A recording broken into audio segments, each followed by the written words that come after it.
NC with As I Fly. It's 14 minutes past 8 now. Issues of the day with T Radar joining us this morning. Morning, T Radar. Well, good morning to you, Wammo, and happy post Waitangi Day. Waitangi Day, yes, and a happy Waitangi Day to you too. And of course, that was what's something that a lot of New Zealanders were trying, I think, to say, especially on places like social media. I saw a lot of happy Waitangi Days shared around on Facebook. But in some parts, though, not so happy. Not so happy. That's right. It is a strange sort of cultural experience in some ways, isn't it? I guess, do we say Happy Waitangi Day? I think I did to a few people, but I imagine there's a lot of people for whom it's not quite so happy. And it's interesting, these cultural phenomena that we attempt to sort of wrap around it. I was having a discussion with someone yesterday saying that, there's sort of a theory of, or a school of thought that says one of the problems we have with Waitangi Day is that there's a sort of a lack of shared things that we can do, such as there's no shared meal. And I suggested, well, what we could do is you could put down a hangi or something. And I went, it should be something that you can do sort of in your kitchen. You know what I mean? Like Thanksgiving, you cook a turkey, and Christmas, you sort of do something else. But of course, in England, there's the infamous, or now supposedly infamous, tube. What's it called? Pub crawl in London. Yeah. Did you ever go on any event like that in your travels? No, I haven't. But this is an annual event that seems to have been getting more popular with OEs. Yeah, it's got a Facebook page with a lot of friends. If that indeed is in this modern world how we judge the popularity of things, and it appears to be. And of course, this year it went down, and a chap by the name of Dylan, I think his name was, complained about it. Says it was bringing New Zealanders into disrespect. He saw drunken behaviour. He saw inappropriate revelry. Apparently, a couple of people may have accidentally relieved themselves, and indeed other people relieving themselves on various monuments. So there's been a bit of a brouhaha about that. And whereas a lot of people who are on it said, look, it's a sort of a traditional thing, and we go out, and the police in fact say it is one of the more well-behaved events, despite the fact that there are all of these New Zealanders drinking. And I suppose, if anything, to celebrate what it is to be a New Zealander, it's to go out and drink copious amounts of alcohol in London and generally make a bit of a scene. To be honest, probably not something I would participate in. Not a big fan of that kind of organised hoo-ha. No, there are two types of Kiwis who go off on their OEs. It's the ones who attend the Waitangi celebrations, or also hang out with the Australians and South Africans, or you're completely against all that, and you're probably off seeing something perhaps a little bit more cultural down at the local pub. Watching an episode of Boy or Utu. Utu would be a good shared experience for Waitangi Day, actually. It certainly is that kind of thing. And I just don't know, what's the name of that pub that they all go to? Is it the church? Yes, that's it. Nasty. Yes, I've managed to spend many months in London, living there from time to time. Failed to actually make it there. Yeah.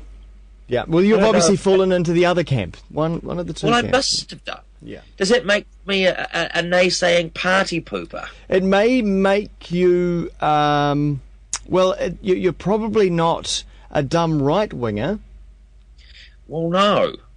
No, I'd like to think not. And of course, there was a study that came out this week about that, which suggested that sort of racists and extreme right wingers may not indeed have been quite as intelligent as other people, which has no doubt come as something of a shock to them, if indeed they have the ability to read that kind of news in the paper, because it uses big words like intelligence.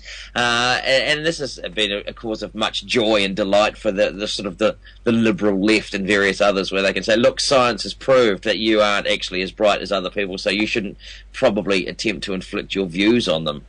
Apparently, in the Daily Mail, underneath that story, all the right wingers then proceeded to perpetuate the truth of that story. I'll tell you what, there's nothing like comments and things on the internet now to help perpetuate that sort of myth. And you wonder how many people were trolling, attempting to sort of make the right wingers look bad by perpetuating that myth, or whether that was actually, in fact, people of this ilk.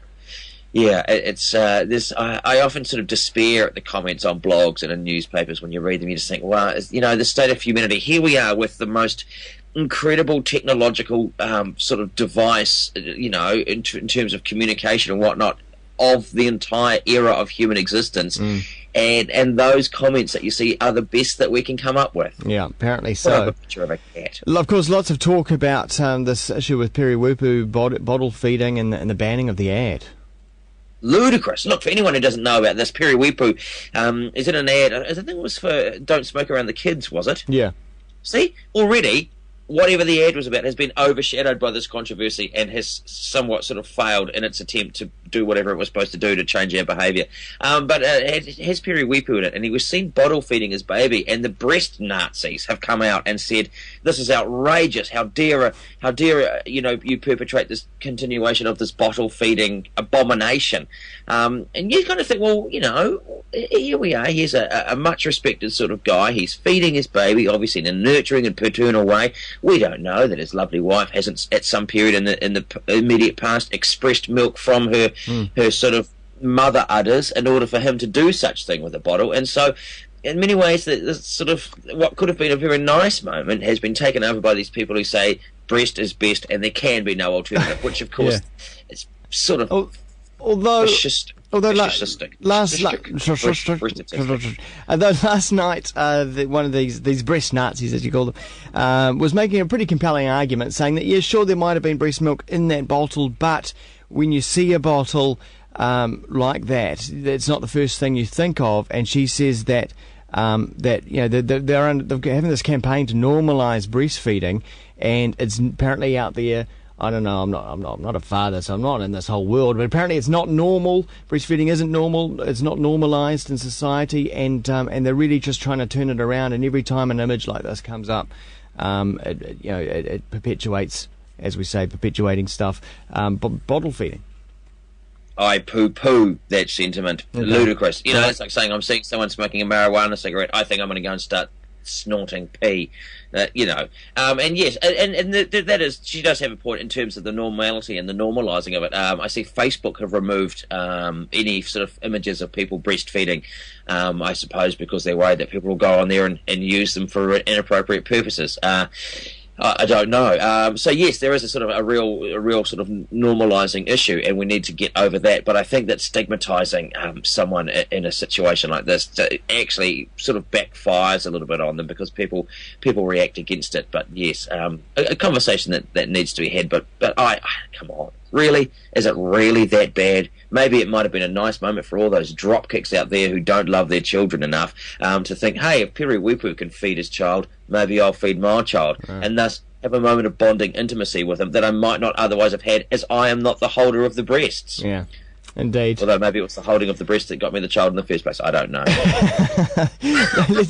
But just very quickly move back overseas, because I know you follow the US elections and the Republican primaries quite closely. What's going on there? Yes. Look, at the moment, Mitt Romney seems to be sort of clearing up. He's the Republican multi-millionaire, former sort of investment bankery type.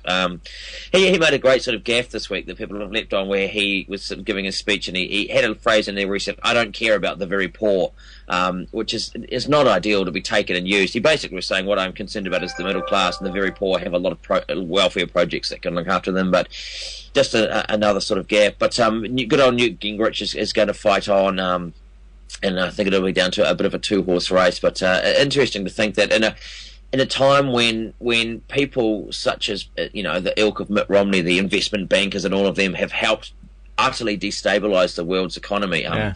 There he is, looking like he'll be the Republican front runner to run against Obama. And interestingly, also, the big religious question. A Mormon. Can a Mormon actually be the president with this sort of huge evangelical Christian base and this sort of belief? Because Mormonism, it is pretty odd as far as religions go. And I based a lot of that on study of Mormonism and, of course, the work of Trey Parker and Matt Stone from South Park, who've done some wonderful critiques of Mormonism. And Big Love. Is it Big Love? Big love, yes, yes. No, it'll be fascinating, and of course, at the moment, the big thing is, by the election, will Iran have been bombed, and will they have moved into Syria? Oh, I think they're getting a coalition of the willing, because it's incredible. Here we are, Wammo.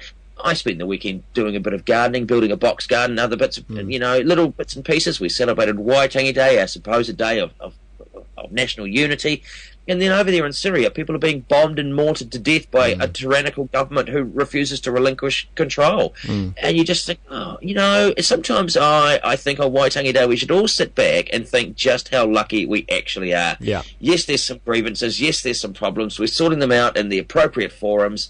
No one's taking out a mortar and shelling people they don't like. And I think that is a great message for a post-Waitangi Day Tuesday. Yes, and a good one to leave you on for the next, month or so as you you take off to investigate that big wide world. Yes, I am. I'm off on Friday, actually, on a ship down to Antarctica and back. If anyone is watching this via the Skype medium, you'll see I've started to grow my beard in preparation of icy beard. I've seen explorers with icy beards, and all I really want for the trip is an icy beard. But going down with Gareth Morgan, people can follow it on ourfarsouth.org, and stopping at some of the islands, highlighting a few of the issues down there at the moment. The race for resources and territory claims, various other things, but a bit of climate change, some overfishing. Might take a fishing line down and see if I can't catch myself one of those infamous Patagonian toothfish. But I suspect I don't have enough line on a reel. And they come from quite deep. And I suppose keep an eye out for those intrepid sailors that have wandered on down there as well. The wonderful Norwegians on the quad bikes. Yes, I shall be looking out for them. If they get into any trouble, I suspect that we will be one of the ships on call to go and help out with them. I would quite like to meet the Norwegian, although, having said that, in circumstances that don't involve a rescue in a wild sort of storm of the Southern Ocean. So I shall report full and final discourse upon my return of the beauties and the trauma of the Antarctic region. Really look forward to it. Have a wonderful adventure, T. Radar. Thanks very much.